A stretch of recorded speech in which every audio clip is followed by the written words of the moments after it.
Disclaimer: this story is a dramatized narrative created for entertainment purposes only.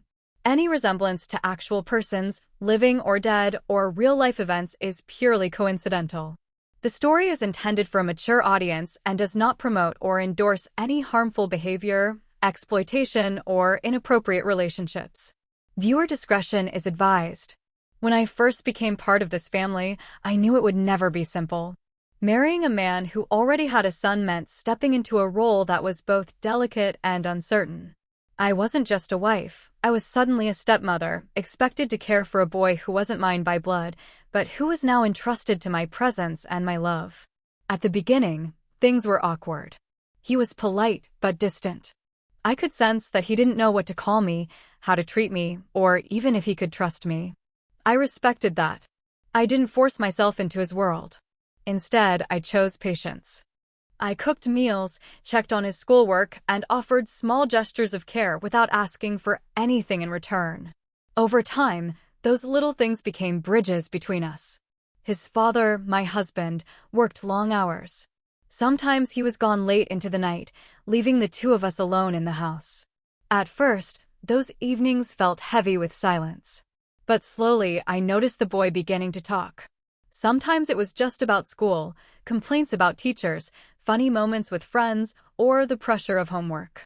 Other times, it was about life, questions that showed he was growing, searching for answers, testing the world around him. I started to see the boy not just as my husband's son, but as someone who needed care, someone who was quietly longing for stability. He had been through a lot: the loss of his mother, the constant adjustments of a divided home, the emotional weight of change. I realized that what he wanted most wasn't perfection, it was simply the reassurance that someone was there, consistently, without conditions. That's why I made a promise to myself: no matter how complicated things got, I would treat him like my own. If he needed comfort, I would give it. If he needed space, I would respect it. And if he ever needed to speak, I would listen without judgment. But deep down, I always wondered, did he truly see me as a part of his life? Or was I just an outsider filling in a space he never wanted filled? That question lingered quietly in the back of my mind, even during the most ordinary moments. What I didn't know then was that life has a way of testing promises in the most unexpected ways. One ordinary evening, what started as a simple act of care would change everything. It was the night he came home exhausted, his shoulders tense, his eyes unusually heavy. That was the night he asked me for something I never thought he would. And from that request, a truth began to unravel, one that would shake the foundation of everything I believed about family, trust, and the hidden struggles that live silently within the walls of a home. It was a Wednesday evening, one of those days that seemed like every other. The house carried the familiar rhythm, the faint ticking of the wall clock in the living room, the hum of the ceiling fan above, and the aroma of rice steaming gently in the kitchen. I had spent most of the day tidying up, preparing dinner, and waiting for the usual routine: my husband arriving late, my stepson coming home after school, both of them hungry and tired. But that evening felt different the moment he walked in. I heard the door creak open, followed by the sound of his shoes dragging lightly across the floor. Normally, he would call out, "I'm home," or drop his bag with a thud in the corner. This time, there was no energy, no voice to announce his arrival. I looked up from the kitchen and saw him standing there, shoulders slouched, eyes lowered, as though the day had drained every ounce of strength out of him. "Long day?" I asked gently, drying my hands with a towel. He only nodded, forcing a faint smile that didn't quite reach his eyes. Something about his silence struck me. He wasn't usually this quiet. Even on bad days, he would mumble a few words about his teachers or the pile of homework waiting for him. But that evening, his silence felt heavier, almost guarded. He dropped his backpack on the couch and sat down, pressing both palms against his temples. "I feel tired," he muttered under his breath. His voice cracked, not from illness, but from exhaustion that seemed deeper than the physical.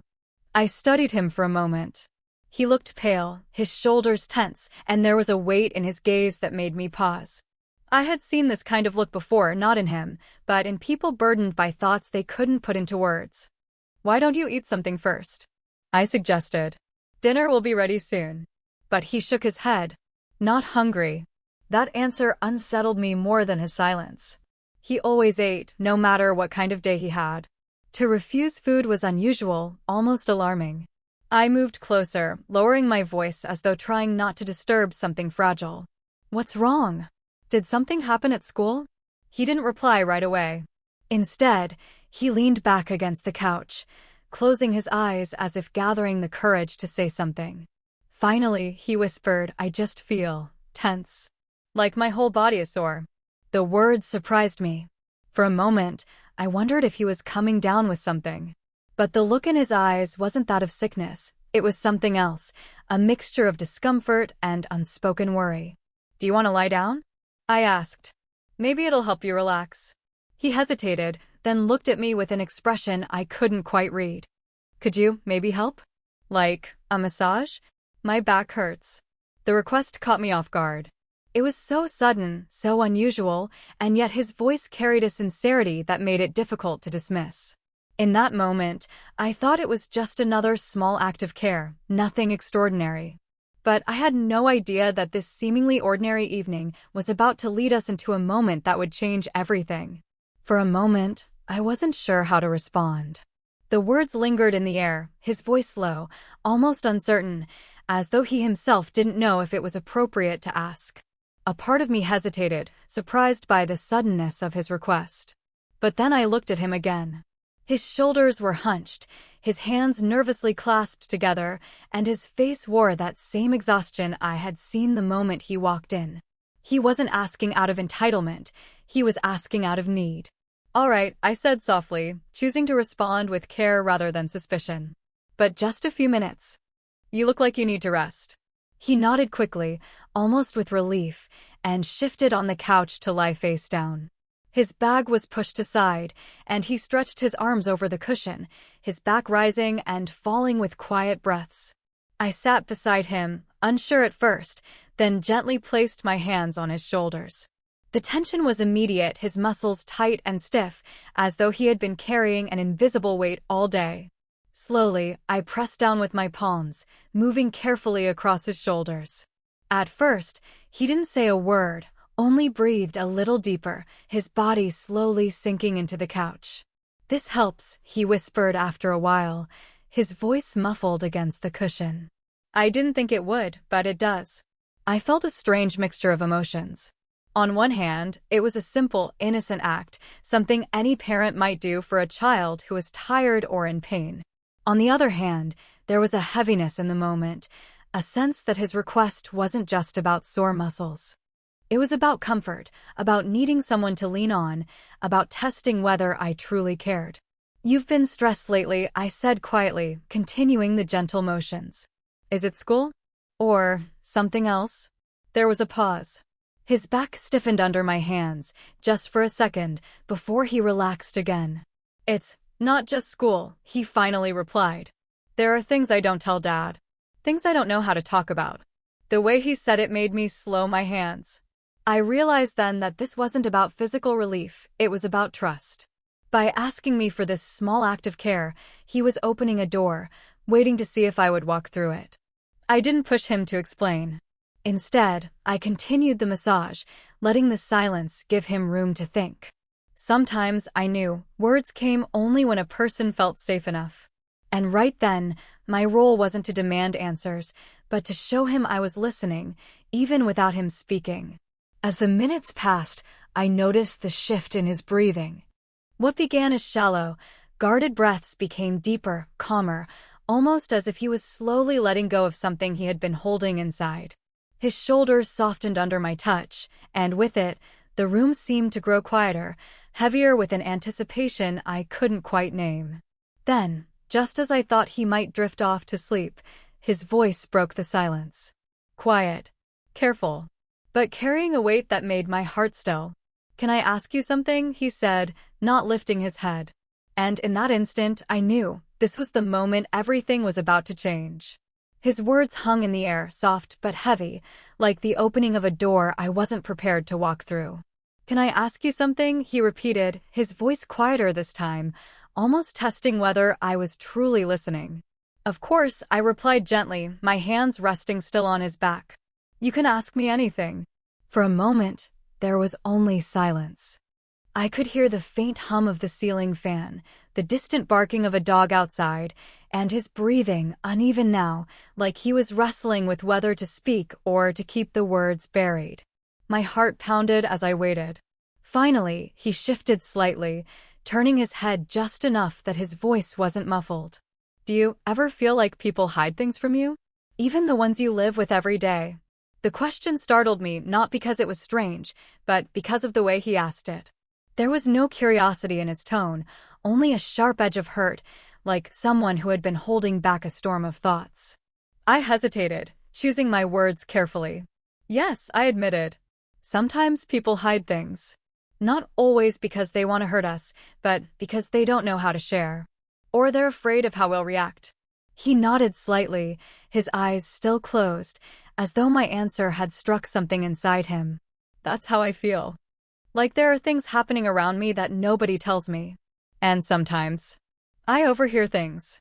Things I'm not supposed to know. I leaned closer, my chest tightening. What kind of things? I asked softly. He took a long pause, and I could almost hear the battle inside him, whether to trust me completely or keep the secret buried. When he finally spoke, his words carried the weight of someone older than his years. Dad. He's not who you think he is. My breath caught. The room suddenly felt colder, heavier. What do you mean? I whispered. His voice trembled as he answered. I've heard him on the phone late at night, talking to someone, saying things about money, about people he owes, about things he's done. Bad things. I don't understand all of it, but it scares me. I sat frozen, my hand still resting gently against his shoulder. This was not the kind of question I had prepared for. I had thought maybe he would ask something about school, about life, maybe even about his mother. But this was a revelation that could shatter everything I believed about the man I married. The boy turned his head slightly, his eyes half open now, searching mine with a desperation I hadn't seen before. I don't know if I should tell you more, but I couldn't keep it inside anymore. I needed to know if I could trust you. My heart ached at those words. Trust. That was what this moment was about, not the massage, not the fatigue, but the raw, fragile question of whether I would choose to stand with him in the shadow of whatever truth he was holding. And as I looked at him, I realized that from this moment on, our lives would never be the same. The weight of his words pressed on me like a stone. My husband, not the man I thought I knew. I wanted to dismiss it, to believe that a child's imagination had created shadows where none existed. But the look in his eyes, the trembling in his voice, told me otherwise.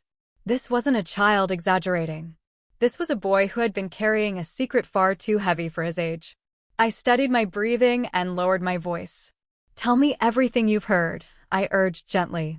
No matter how small, no matter how confusing it seems. He swallowed hard, then pushed himself up to sit, hugging a pillow tightly to his chest. It was as though he needed something to cling to, something solid, while the truth poured out. I hear him late at night, he began, eyes fixed on the floor. Sometimes in the kitchen, sometimes outside on the porch. He whispers, but I can still make out words. He talks about debts, about people who won't wait much longer. He says things like, don't bring it to the house, or she doesn't know anything. He glanced up at me, his eyes searching mine, filled with both fear and desperation. I think he means you. A chill raced down my spine. My husband had always been secretive with his phone calls, stepping outside when it rang, muting conversations when I entered the room. I had told myself it was work stress, private business matters, nothing unusual. But hearing it from the boy, hearing how he had pieced together fragments of truth in the dead of night, made my stomach twist. There's more, he whispered, lowering his gaze again. Last week, I heard him say something about a shipment. About moving things fast before anyone notices. He sounded angry, scared even. And then he said, if anyone finds out, it's over. My breath caught. Shipment? Debts? Threats? None of this matched the man who smiled at me over breakfast, who played the role of a loving husband and father. But maybe that was the mask, and behind it was a stranger I had never truly known. The boy's voice cracked as he continued. I don't know what it means, but I can't sleep anymore. Every sound in this house makes me think something bad is about to happen. I didn't know who to tell. If I tell Dad, he'll be angry. If I tell anyone else, they won't believe me. So, I told you. I reached out and placed my hand over his, my voice steady despite the storm inside me. You did the right thing, I said. You're not alone in this. Whatever your father is hiding, we'll figure it out. Together. At that moment, I realized this wasn't just his burden, it was mine too now. I had stepped into this family believing love alone was enough. But love was not what would protect us from the truth. What was required now was courage. And somewhere deep down, I knew this revelation was only the beginning. That night, after the boy's revelation, the air in the house felt heavier, charged with an invisible tension. Every creak of the wooden floor, every faint buzz of a phone vibrating on the table, seemed louder than usual, as if the house itself was holding its breath.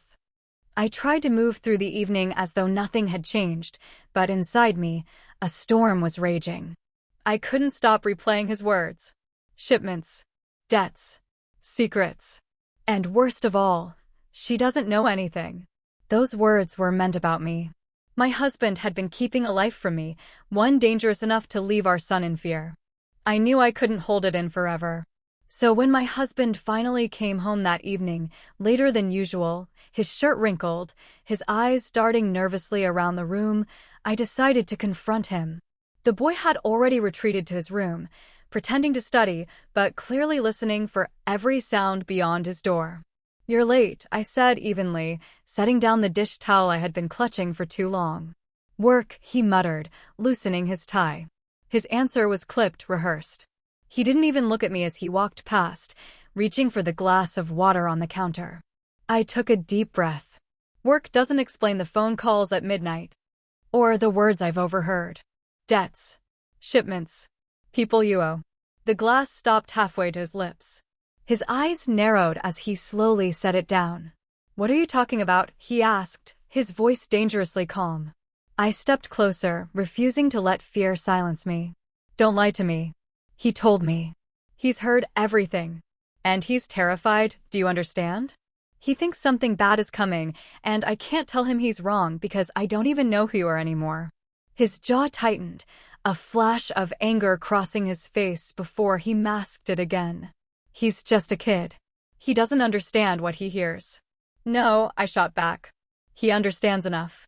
Enough to know that his own father is hiding something dark from him. From both of us. For a moment, his eyes flickered, guilt, maybe, or fear. He turned away, pacing the kitchen, running a hand through his hair. You don't know what you're talking about, he muttered, but his voice lacked conviction. I pressed harder. Then tell me. Tell me the truth. Because if you don't, you'll lose more than just our trust. You'll lose this family. The silence that followed was unbearable. The hum of the refrigerator, the ticking of the clock, my own heartbeat pounding in my ears. I could feel the boy standing quietly at his doorway, just out of sight, listening, waiting for an answer. My husband finally stopped pacing. His shoulders sagged, his face pale. For the first time, he looked less like the man I had married and more like a cornered stranger. You don't want to know, he whispered. But I did. And I wasn't going to let the truth slip back into silence. His words, you don't want to know, echoed in my mind long after they left his lips. But silence was no longer an option. Too much had been revealed, and the boy deserved more than shadows and half-truths. I steadied myself, forcing my voice not to tremble. Then make me understand. Because if you keep hiding, you're not protecting us, you're putting us in danger. For a moment, he looked at me as though weighing whether I could handle the truth. His chest rose and fell heavily, his fingers tapping nervously against the counter. Finally, he let out a sharp breath and spoke. I got involved with the wrong people, he admitted. His voice was low, almost ashamed. It started small, business deals, side work to make extra money. But it grew. They wanted me to move things. Keep things safe. I told myself it wasn't my problem, that I was just helping. But debts pile up, and once you're in, you don't get to walk away. I felt my stomach twist. What kind of things? I asked, my voice barely above a whisper. He hesitated, then looked away. Shipments. Goods that aren't legal. I didn't ask questions at first, but I know now, drugs, maybe weapons. I shouldn't have touched any of it. But I was desperate and they knew it. Now they're watching. Waiting. If I slip, if I try to back out, they won't just come after me. His eyes flicked briefly toward the hallway where our boy was still hidden. They'll come after both of you. The room spun as his confession sank in. The man I thought was a provider, a protector, had become the very source of danger threatening our home. And yet, beneath my anger, I saw something else in him. Fear. Not of me, not even of the law, but of the people he had entangled himself with. Before I could respond, a quiet voice came from the hallway. I knew it, the boy whispered, stepping into view, his small frame trembling. His eyes filled with both fear and betrayal. You lied to us. My husband froze, his face crumbling as he reached out. Son, but the boy stepped back, shaking his head. You made me feel crazy. Like I was imagining things. But I heard it all. You brought them here. You made us unsafe. The confrontation cut deeper than any accusation I could have made.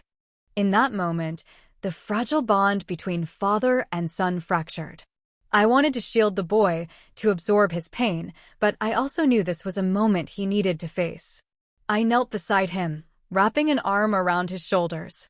We'll get through this, I told him firmly, looking my husband directly in the eye. But it starts with a choice. Either you break free from this, or you lose us forever. The silence stretched, my husband caught between the life he had chosen and the family he was about to lose. And for the first time, I saw him truly shaken, not as a criminal, not as a husband, but as a man staring down the cost of his secrets. This was the turning point. And none of us would ever be the same again. That night felt endless. The truth had been spoken, the lies uncovered, and yet nothing felt resolved. My husband sat at the table, his hands clasped together, staring at the floor as though the weight of his choices had finally crushed him. The boy sat beside me on the couch, his head resting against my arm, his body trembling with exhaustion and fear.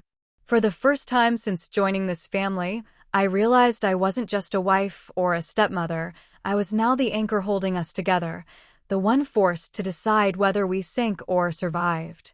I spoke quietly but firmly. We can't keep living like this.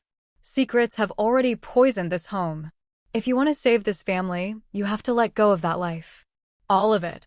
My husband's eyes lifted, red and heavy, his voice hoarse. It's not that simple. They don't let people walk away. You don't understand what they're capable of. Then we go to the authorities, I replied, my voice sharp with resolve. We don't fight them alone. You confess, you protect your son, and you end this cycle before it destroys us all. He shook his head violently. If I do that, his voice broke, and for the first time, I saw tears in his eyes. They'll come for me. The boy's voice cut through the tension, small but piercing. They'll come for us anyway. His words silenced the room. In his innocence, he had spoken the truth neither of us could deny. It was then my husband broke down completely. His shoulders shook as he buried his face in his hands. Years of denial, of excuses, of rationalizing bad choices, all of it collapsed under the weight of the very thing he had sworn to protect, his family. The next morning, after a night of restless silence, he made the call. Not to the men who threatened him, but to someone else, a lawyer, then eventually the police. It wasn't an easy path. There were questions, investigations, and the looming shadow of retaliation. But there was also relief. For the first time in years, he wasn't hiding. For the first time, we were confronting the storm head-on. The boy never left my side through it all. He watched, listened, and learned that secrets fester in silence, but heal in truth. Slowly, trust began to stitch itself back together, though the scars remained. Our lives didn't return to normal overnight. They never truly could, but there was something stronger than normalcy that grew in its place. Resilience. Looking back, I realize how strange it is that everything began with something so small, so ordinary, a simple request for a massage. That quiet evening turned into a doorway through which secrets came spilling out, reshaping the life we thought we knew. Now, when I look at my stepson, I no longer see the quiet, guarded boy I first met. I see someone braver than most adults I know, someone who dared to speak when silence was easier. And when I look at my husband, I see not just the man who made mistakes, but the man who finally chose his family over fear. Families are not built on perfection. They are built on truth, on the courage to face it, and on the choice to stand together even when the ground beneath you is breaking apart. And for us, that choice began on one unexpected evening, an evening that changed everything. 15.